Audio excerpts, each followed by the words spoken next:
మరి అన్యాయమే.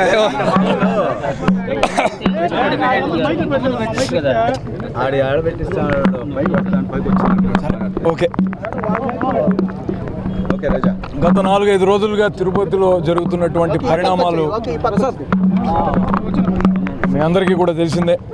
భూముల మీద విచ్చలవిడిగా పడి భూములను ఆక్రమించి అధికారం మా చెంతనుంది కదా, ఖండబలం మాకుంది కదా అనే కావరంతో పేదల భూముల్ని చెరబట్టేటటువంటి ఒక రాక్షస గణం తయారైంది.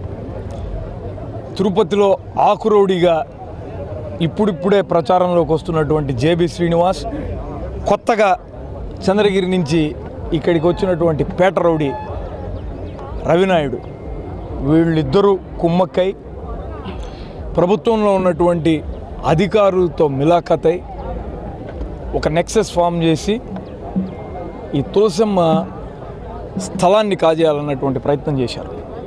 దాదాపు 100-150 మంది రౌడీ మూకలు ఇక్కడికి వచ్చి ఇబ్బడి ముబ్బడిగా వారి కుటుంబాన్ని కొట్టి బయటికి ఈడ్చేసి ఈ స్థలాన్ని చదును చేయడం మనం సోషల్ మీడియాలో చూసాం. ఒక 85 ఏళ్ల వృద్ధ మహిళకు న్యాయం జరగకపోతే ఇక తిరుపతిలో ప్రశాంతతకు చోటుందా అనేటటువంటి ప్రశ్న నేను సూటిగా ప్రభుత్వాన్ని వేస్తున్నాను. నిజంగా మీ ప్రభుత్వానికి చిత్తశుద్ధి ఉంటే, మీ నాయకుడు చంద్రబాబు నాయుడు గారి మాటలు వాస్తవమే అయితే, ఈ భూమిని చదును చేసి దౌర్జన్యంగా ఆక్రమించినటువంటి ఆ జేబీ శ్రీనివాస్, వారి అనుచరులు రవినాయుడు మీద క్రిమినల్ కేసులు పెట్టండి. నేను సెల్యూట్ చేస్తాను. మీకు ఊరికైనా మైకుల ముందర ఊకదంపుడు ఉపన్యాసాలు ఇచ్చి రియాలిటీలోకి వచ్చేటప్పటికి మీకు ఇష్టం వచ్చినట్టుగా మీరు చేస్తానంటే చెల్లుబాటు కాదు.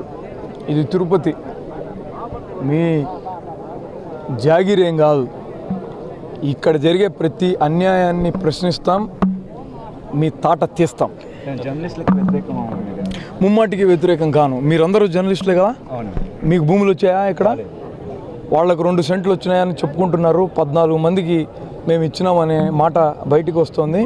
మీలో ఏ ఒక్కరితోనైనా మీ జర్నలిస్టు సంఘాల్లో ఉన్నటువంటి మీ మిత్రులు మాట్లాడారా?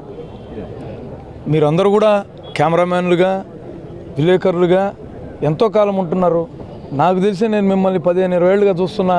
మీరు సీనియర్ కాదా? మరి మీ సీనియారిటీకి స్థలం రావాలిగా. సరే, ఇక్కడ ఉన్న స్థలం మన కంటికే కనపడుతుంది. 3-3.5 ఎకరా ఉంది సుమారుగా. 3.5 ఎకరాల్లో 14 మందికి 2 సెంట్లు ఇచ్చి అది రోడ్లు వేస్తే అయ్యేదంతా 44 సెంట్లు. మిగతా స్థలం ఎవరుగా చేయాలనుకుంటున్నారు? అదే నిజమైతే మీ అందరికీ ఇస్తే నేను సంతోషపడతా. ప్రభుత్వాన్ని డిమాండ్ చేద్దాం. మీతో పాటు నేను కూడా గొంతు కలుపుతా. పోయినసారి వైఎస్ఆర్ కాంగ్రెస్ పార్టీ ప్రభుత్వంలో జగన్మోహన్ రెడ్డి గారు ఆఖరి రోజుల్లో జర్నలిస్టులకు సైట్లు ఇవ్వాలనుకున్నటువంటి మాట వాస్తవం.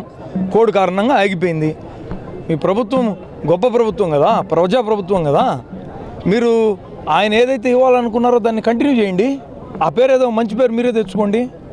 ఎందుకు చేయట్లేదు మీరు? ఇది కేవలం ఒక ముసుగు మాత్రమే. నేను జర్నలిస్టులకు వ్యతిరేకిని కాను. జర్నలిస్టు సోదరులందరికీ కూడా ఇళ్ల స్థలాలు 2 సెంట్లు కాదు 4 సెంట్లు ఇమ్మని అడుగుతాను నేను. కానీ ఇక్కడ ఒక పెద్ద నోరు కొట్టి వాళ్ళ కుటుంబాలు బాగుపడాలంటే అది మంచి పద్ధతి కాదు. అది ప్రజలు కూడా ఆలోచించాలి. విఘ్నులైనటువంటి జర్నలిస్టులు మీరు 4 చోట్ల తిరుగుతారు, మాకంటే ఎక్కువ మందిని కలుస్తారు, నిజాలను బయటికి తీస్తారు. మీరే ఆలోచించాలి.